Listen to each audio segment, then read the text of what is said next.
Randall and Kara Isherwood with Gardener's Outpost, joining us this morning to talk about the best practices when it comes to plants in cold weather. So we've been chatting a little bit during the weather segment, and one of the things that I love that we want to talk about is the difference between a frost and a freeze.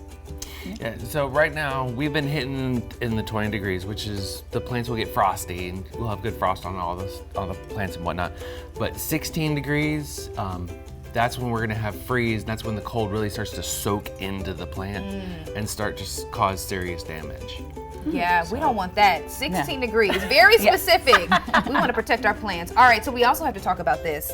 My friends, how do we protect them? What can we do? When we normally hit like frosty weather, throwing a sheet over the top is fine. Like just draping it over, that's good. With it getting this cold, you need to actually bring that drape all the way down to the ground and probably put some rocks or something on it to hold it in place. So that way you get the warmth of the earth coming up and being held. I love that. It's a blanket for your plants. Yes. It is a blanket for your plants. It's a nice little blanket. You want your plants to be warm and toasty. Now, are there certain plants that need to be protected more when it gets this cold out?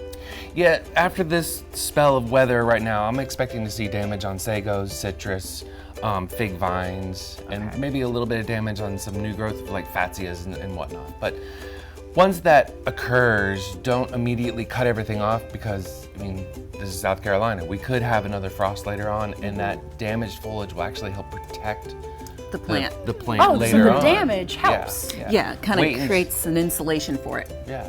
Really? So wait until like March time or so when we can see further into the weather and make sure that we're good to go. Then we can start removing some of the damaged foliage. Yeah, I think you mentioned too that after work, so after the freeze, after all of this, that's when you want to also start focusing on what we need to do to prepare or to help it, right? Right. Okay. So like the sagos, 16 degrees, I'm sure that there's gonna be a lot of brown ones.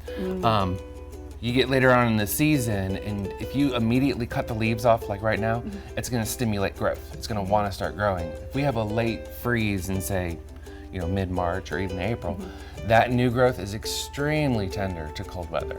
Oh, so it's going to be a problem. So it could be like a huge problem that if you start doing something with it right now, that quickly. Yeah, you can give yourself a bigger problem later on. Interesting. You got a plan. Now I want to talk about this too, kind of going back to the sheet, covering it. Can you just use a regular bed sheet or do you have to get a specific type of sheet to cover your plants? The best is just like a white sheet. Okay. Is the best to use.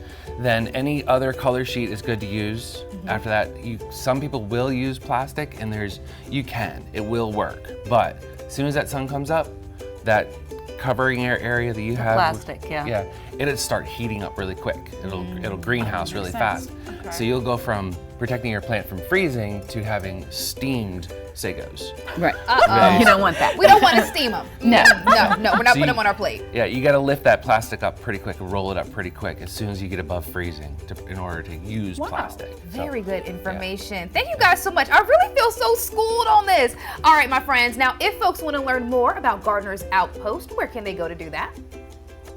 You can go to our website, gardenersoutpost.com, and we're also on social media, Gardener's Outpost, and then on our Instagram is Gardeners_Outpost. Yep. There you go. Guys, thank you so much for stopping by this morning. I'm telling you, every single time I learn something new. Yes. All right, and we are keeping our cactus alive. I know all of you guys are wondering about it.